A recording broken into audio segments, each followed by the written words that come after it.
Bonjour, nous, la liste citoyenne Décidons Orly, nous vous souhaitons toutes et tous une bonne année 2020. Tout d'abord, une bonne santé tout au long de cette année, de l'épanouissement personnel et du bonheur, quel que soit votre âge et votre situation. Une belle année pour vous et vos proches. C'est avec plaisir qu'avec Mathis, qui réalise cette petite vidéo, nous venons à vous ce lundi 6 janvier 2020. Courant décembre 2019, nous avons décidé de participer aux élections municipales, car nous avons pris conscience de l'urgence de la situation.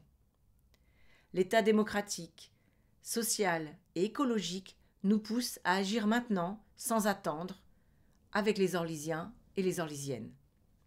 Sinon, qu'allons-nous laisser à nos enfants et aux futures générations? Les clignotants des rapports sociaux et du bilan écologique sont au rouge au niveau national et mondial. Ce n'est pas du catastrophisme, c'est du réalisme. À l'échelle continentale, l'Australie est en prise avec des incendies monstres qui durent depuis 4 mois et nous donnent à voir la réalité des conséquences du dérèglement climatique. En France, les inondations au sud du pays ou les fortes chaleurs qui s'installent plus longuement chaque été en sont aussi les conséquences.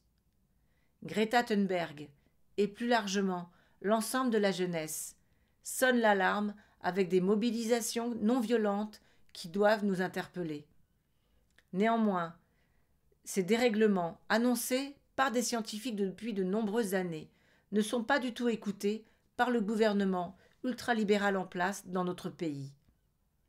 Les macronistes et leurs présidents nous font honte, de nouveau, en n'assistant qu'une seule journée aux travaux de la COP25 de Madrid en décembre 2019.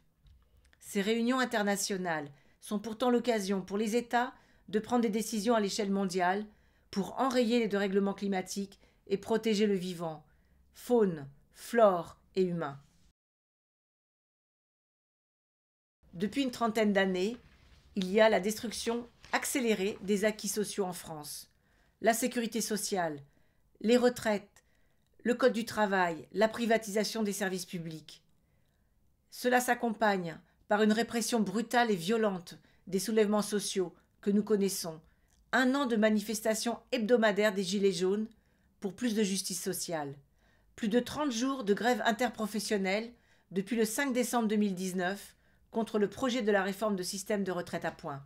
Depuis 30 ans, la droite n'a de cesse d'attaquer nos pensions de retraite qui ont baissé de 25% en moyenne.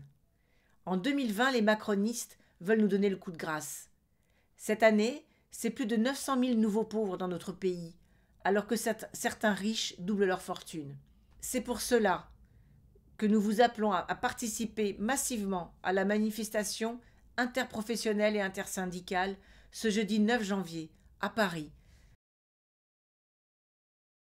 Les politiques territoriales qui s'appliquent aujourd'hui nous englobent dans ce que l'on appelle la métropole du Grand Paris. Le nouvel échelon qu'est le territoire Grand Orly, Seine, Bièvre prend des décisions que nous comprenons ou connaissons très mal, alors que les enjeux sont énormes pour les Orlysiens.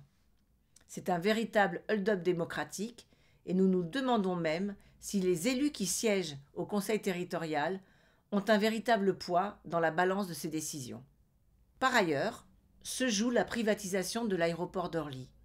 Depuis décembre 2019, plus d'1 million de signatures ont été obtenues pour la demande d'un référendum et le président Macron ne s'est toujours pas exprimé malgré ses engagements.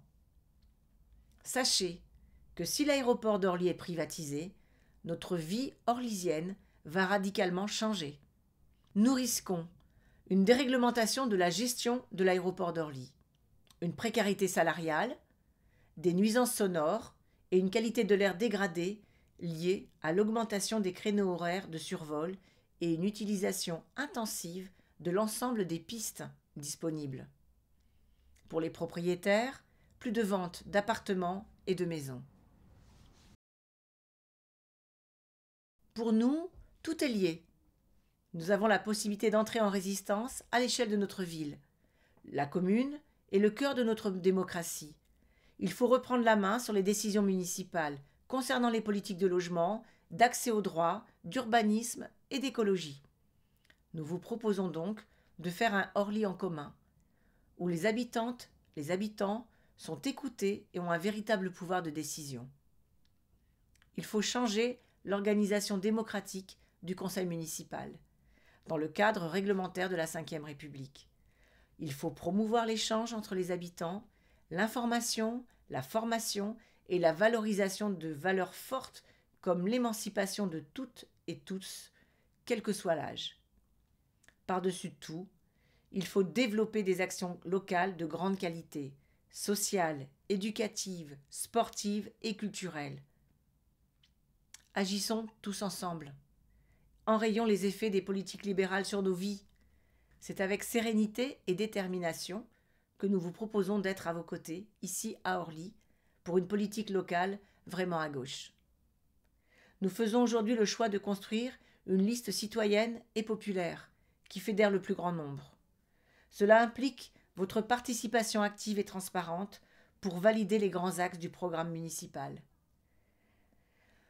Lors de ces élections du 15 et du 22 mars 2020, il y aura d'un côté celles et ceux qui, comme d'habitude, diront « Votez pour nous parce que notre programme est le meilleur ».